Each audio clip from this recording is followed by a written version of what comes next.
Hi everybody, welcome back to our channel, Brick by Brick. I'm Michelle.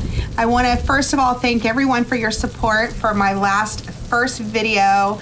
You know, doing these are always so scary, but I want to thank you so much for your support. It really, really means a lot.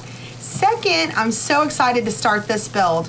It is Disney's Lego Mini Haunted Mansion, and it is the Haunted Mansion from Disneyland, California, not ours here close to my home in the Magic Kingdom. But behind me, you see some footage, which is ours, so we can use it. I'm so excited about that.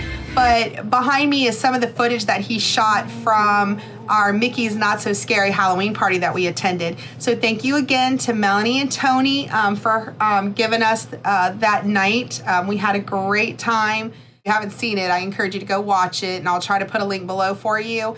But it was rainy, so unfortunately they canceled a lot of the stuff, but it was still a great night. We came away with bunches of candy that we still have like 3 full bags of candy. So they definitely do you right in that department. But anyway, I'm so excited to get started. So we're just gonna jump right in. The formats of my videos going forward, I think I'm gonna lean pretty heavy on the stop motion. I really like those. They're really fun to do on my end. So anyway, without further ado, let's get started. Here we go.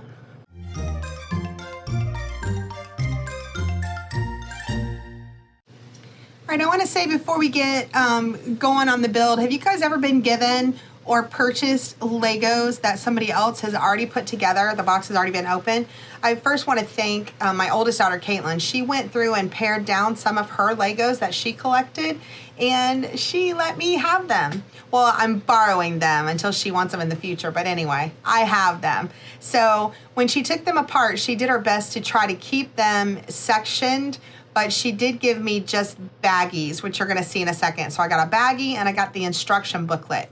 But you know what? After putting her sets together, I would not mind buying them that way at all. Sometimes you can find them on some of the third-party apps a little bit cheaper than a brand new set.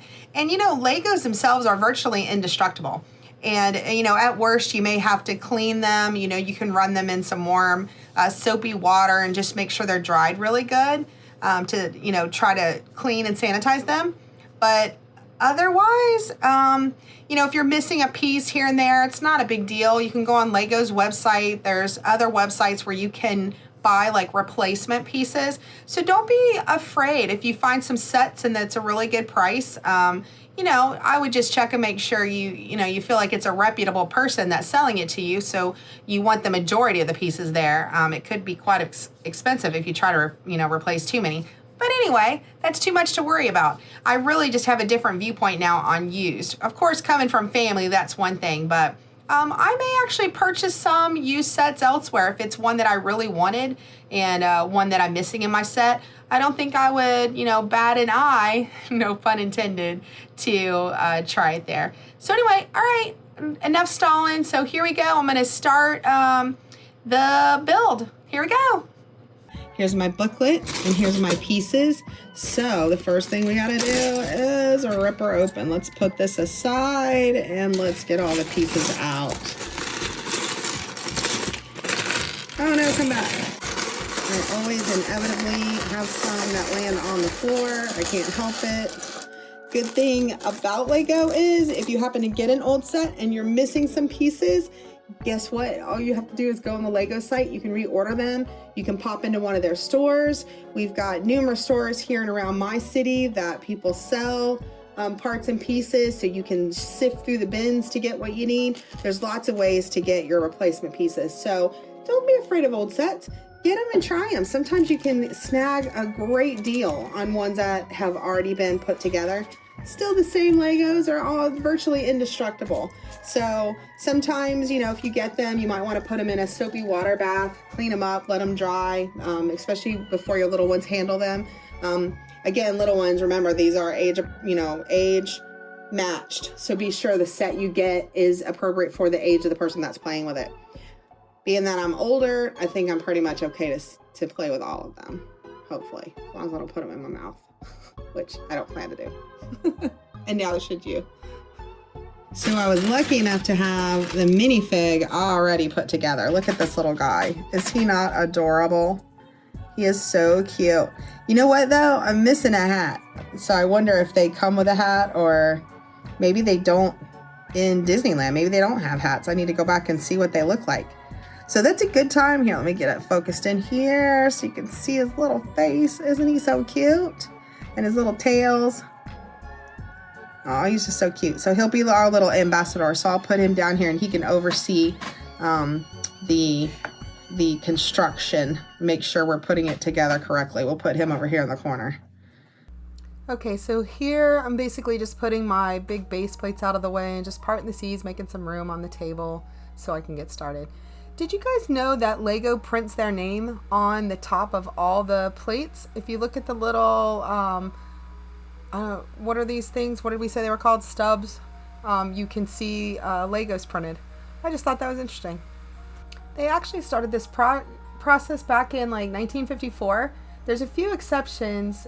They say if this piece is too small or an odd shaped, it won't have it. But if you look closely at the top of the stud, which is what they called, if the piece is genuine, you'll see the Lego logo printed on each stud. That's how you can tell it's genuine.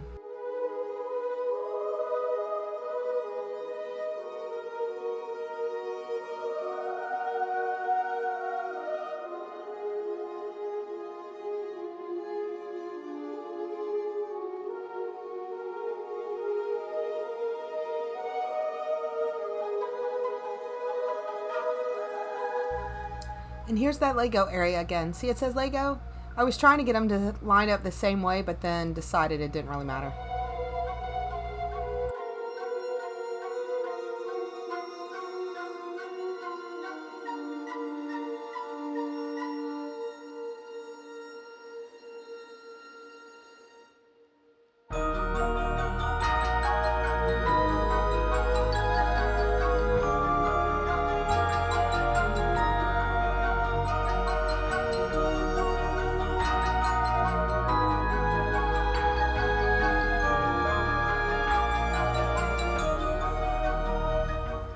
So it was right about here that I knew that I had made a mistake and I put the wrong piece in.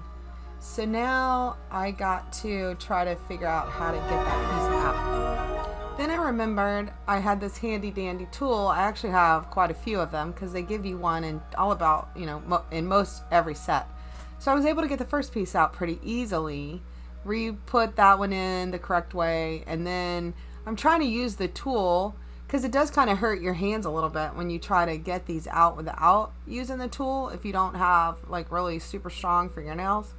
So you can see me trying, about gave up, and then decided I would get another block because now I'm going to practice. Like, how is this thing supposed to take blocks apart? And of course, stacks, it comes right off. It does what it's supposed to do. But when I took it back to the blue plate, I still couldn't get it to grab or to come off. So I tried and tried for the video, still couldn't get it to come off. Finally, I just said I would just take it apart and move it. So I had to take the bottom black plate off and took the blue plate off and then put it where it was supposed to be. Side note, I think I figured out this tool. If you put it down and just tilt back, I think I was tilting the wrong way trying to get it to come up, but I did find by accident you just tilt it up and it comes right off. So it ended up being a good tool after all.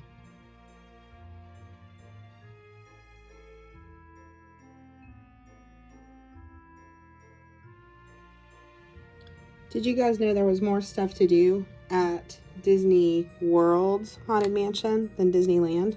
Disney World has in their queue like mausoleum and music toys and all kind of like interactive things. It's been said there's places, and if you know for sure you can leave it in the comments, but the wedding ring, if you know what I'm talking about, people can find that in the queue. Some people say it's just a leftover little brass ring in the ground from the stanchions. Other people say that it was intentional. But there's some cute little things here to look at. I think that's kind of a difference between Disney World and Disneyland's Haunted Mansion.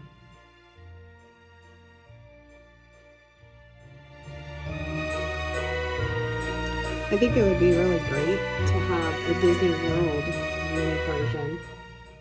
So that would be something maybe Lego could come up with later. I'd like to have that set to add to this one.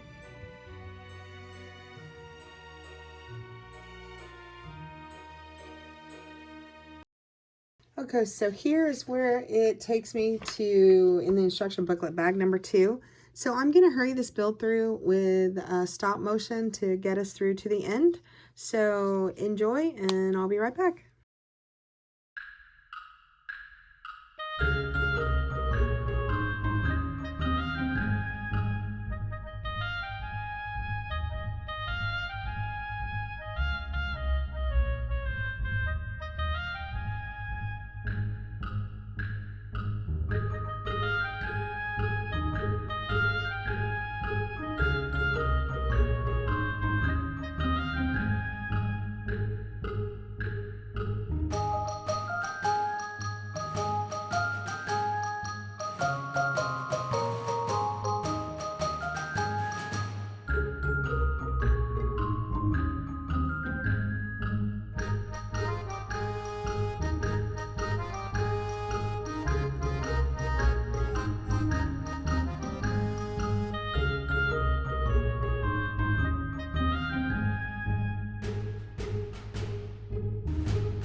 Hi, welcome back. I hope you guys enjoyed this short stop motion that I put together for you guys to finish up the build. I've put this set together a few times. I've put it together, taken it apart, put it together, taken it apart. So I'm sorry that this took so long to get to you, but I hope you enjoyed it. As far as my thoughts about this build, it's pretty straightforward. You should be able to do it in just a matter of hours, unlike myself that took weeks. But you probably won't be filming it like I did. But that being said, when I put it together, you'll probably notice, for those of you that did make it through the whole film, that there was a piece that was missing when we got to the very end. I usually just keep on going. I figured it would show up before I was completely finished, and I was right. I was kind of scared Benjamin had taken it. Benjamin's our cat. He likes to collect pieces. If you've seen our other videos, you know that he'll grab them. But no, it was me. I got to the very last piece, which is the top, there's two identical, one's white and one is green. And when I lifted the green off of the table, this little piece right here was right underneath it. So I was able to put that back, finish the build. So this is the complete model that it looks like. So I'm going to put a picture right here too to show you what the real Disneyland in California looks like, the real Haunted Mansion. It's pretty close, pretty close. I have toyed with the idea of possibly getting maybe a 3D resin printer, because I'd like to do the ship on the weather vane that's the same as Disneyland, and just add it to this Lego build. So maybe I'll do that in a future video, show you kind of how I use the printers. But that gives me something to look forward to, and I'm excited about that. So I hope you enjoyed it, and next time we're going to be looking at a Halloween wreath, since it is Halloween. So here's what it looks like. So I hope you come back, because this one I think I'm going to do fully stop motion, and let's see how it goes. I really enjoy doing those videos, so I think I'm going to keep going. But until then, love all you guys, and I'll see you in the next one. Bye.